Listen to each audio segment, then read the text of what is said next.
Hey peeps, welcome to Sparrow Springs. My name is Sarah. Today, I'm very excited to walk you through this epic fantasy scene made in Procreate. So this illustration was made for a book called A Shade of Madness. It's part of the Ashes of Avarin series. It's book 2 in the series, and it's by Thiago Abdalla. Apparently, I have been saying his name wrong since I met him, so I hope I got it right this time. Sorry. So this is kind of funny how this all worked out because Thiago reached out to me and we were really just kind of like feeling out the idea, see what we think of it.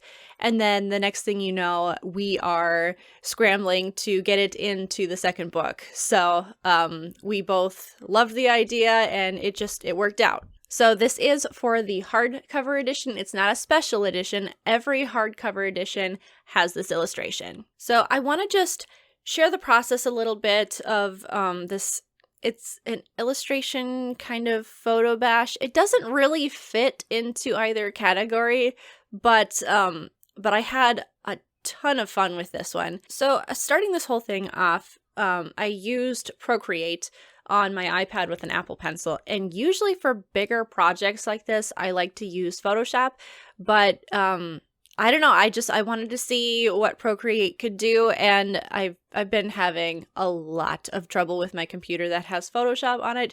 I'm hoping to remedy that in the near future. Now, this was different from my usual process. It wasn't quite a full illustration, but it wasn't really like a photobash in what you would think either. However, I fell in love with this style and the process, and I will definitely be using it in the future. So I felt like this method just kind of gave me more freedom to plan composition.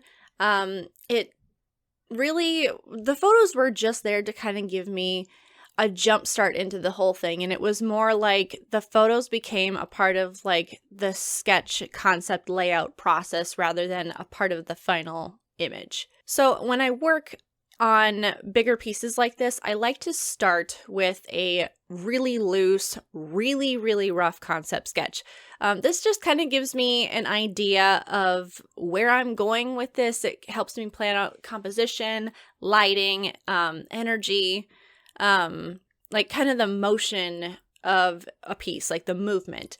And then it's also something where I can go back to the author and say, hey, what do you think of this? And for example, with this one, I started smaller with the griffin and then Thiago wanted it bigger and bigger. I was getting a little nervous that he was going to like not fit properly on the page, but we got it, and I love the final result. So this concept stage is probably one of my favorite stages. It goes quickly, but you get to see the potential from the beginning of what is possible. Once I have everything in, I start refining one piece at a time. So I started with the griffin, and then I kind of went around to the other pieces, but then I come back to the griffin later on, because really everything, I'm starting off with more neutral lighting so that I can really push the dramatic lighting later on, and I don't want to get myself too fixated on those early stages. So I did source most of these images from Unsplash primarily. I did have to go to Envato Elements for a few of them,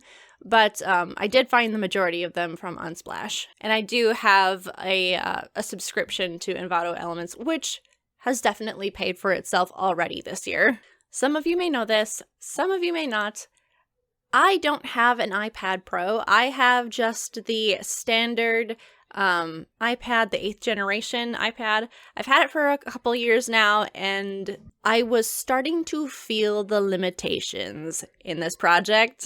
One of the problems with the standard iPad is it doesn't have the same like amount of resources like processor speed and processor in general, so it limits the layers that I can have. I can only have so many layers at a certain resolution. So I was really pushing my luck with this one. However, I did find a solution, and what I ended up doing is I would get to kind of my layer maximum and kind of get to a point where I was comfortable merging things, and then I would save the one project, I duplicated this one, merged it in the new one, then I could keep working. So I think I had 4 different project files for this piece.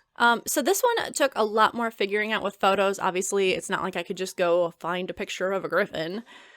So I had lion pictures, I had a couple eagle pictures, like I had one for the head, a couple for the wings, the talons, all of these pieces. And I planned out the anatomy of the griffin before I found the photos. So Liquify was my best friend in this situation. There was lots of pushing the pixels around to get the photos to kind of fit the anatomy. And then at this part, this is where I begin painting over the entire griffin. And you may be asking, why are you even using photos if you're just going to paint over the whole thing? So a lot of times with brush strokes, I like to build up the brush strokes. So each brush stroke is kind of slightly transparent. So then the photo becomes a part of the sketch layer, and then you can see the texture underneath. And then it also acts as kind of a guide of where I generally want to go. So I want to talk just for a moment about creature design. One of my probably biggest pet peeves when it comes to creature design is how things are connected, whether it's like wings, heads, limbs, stuff like that. A lot of times people get lazy. They get lazy where something that isn't normally there connects, especially wings. So I personally love Tara Whitlatch and Erin Blaze for their creature design. Both of them are very knowledgeable in animal anatomy and just understanding the mechanics of everything. Now, obviously, like we don't have griffins, so we can't possibly understand what is technically the realistic anatomy for a griffin. But like you can kind of pull some things in the sense that most 4-legged animals have very similar anatomy. They have similar muscle groups, they have similar bone structures, they're just different proportions, different lengths, different sizes.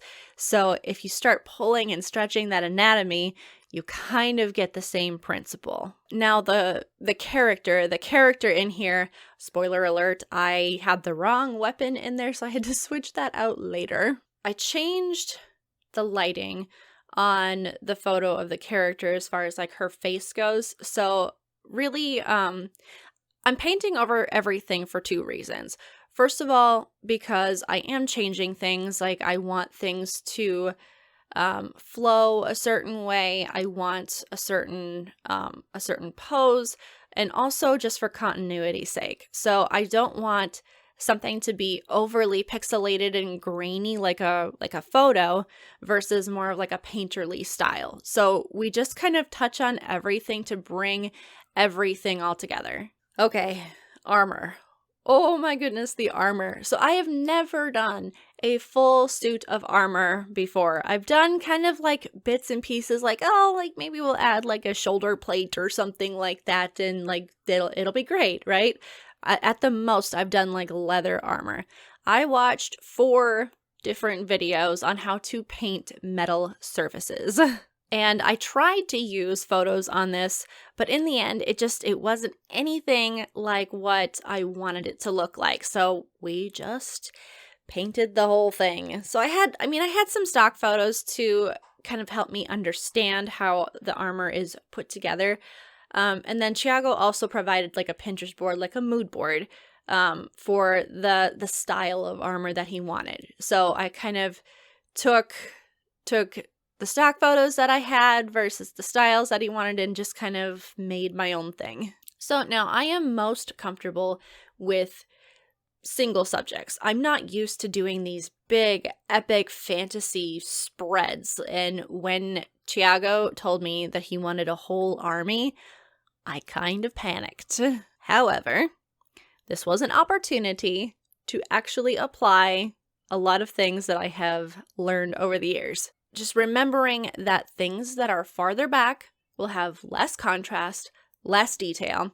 And really in this scenario, I had to think more of like the suggestion of certain things with brushstrokes rather than actually drawing it all out and rendering it. So if you zoom way in on this, it might look more like just scribbles, but understanding which stroke goes where to insinuate that this is like the sheen off of an arm, like an armor piece, or this is the top of his head or something like that. Motion blur was a big help in this. So I wanted movement, and there's a lot of kind of that stretch and pull. So you kind of think of like limbs and body parts getting distended with different forms of action and movement, but also just blurring out the background. Obviously, even with our eye, you may not even notice it when you're focusing on something. Everything else goes out of focus that you're not completely fixated on. And then also using the foreground. Now, it's a little tricky because, like, how do you just suggest shapes when it's right in your face? It's right in your face, and it's like, if you screw this up, everybody's gonna know. Everyone's gonna know you're a fraud, and the imposter syndrome rears its ugly head, and I'm a terrible artist if I don't do the foreground correctly. Obviously, there's a lot of moving pieces.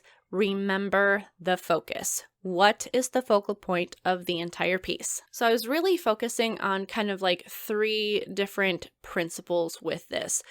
First of all, I wanted movement. I wanted so much movement because it's an action battle scene, action-packed sort of thing. So I want guys flying everywhere, and I want it to feel like this griffin just swooped in, landed, and he's rearing up, and just the members of this army are just being splayed across the battlefield. Second, I really wanted that feeling of like a dramatic setting, drama.